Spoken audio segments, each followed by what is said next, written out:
दोस्तों, आज की वीडियो में मैं आपको 5 दिलचस्प पहेलियों के बारे में बताने जा रहा हूं। तो आइए शुरू करते हैं। पहेली नंबर 1, एक दायरे की कितनी साइड्स होती हैं?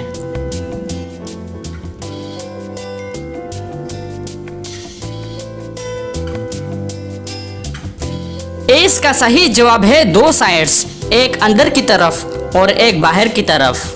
पहेली नंबर 2, वो कौन सा दरख्त है जिसमें लकड़ी नहीं होती?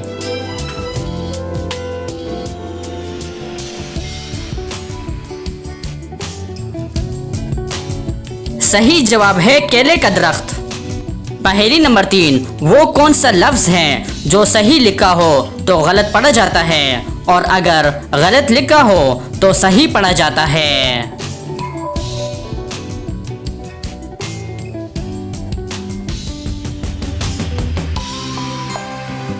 इसका सही जवाब है लफ्ज गलत। पहेली नंबर 4, आपकी वो कौन सी चीज है जिसे आप और आपकी बीवी से ज्यादा दूसरे लोग इस्तेमाल करते हैं?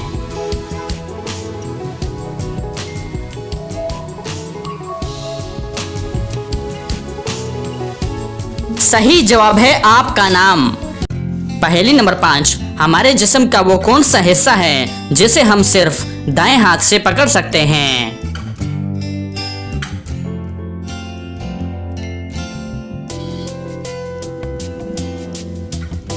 इसका सही जवाब है आपका बाएं हाथ। तो दोस्तों, उम्मीद करता हूं कि आज की वीडियो आपको पसंद आई है। अगर पसंद आई है तो लाइक का बटन दबाएं और मजीद मालूमाती वीडियोस के लिए हमारे चैनल को सब्सक्राइब कीजिए। शुक्रिया।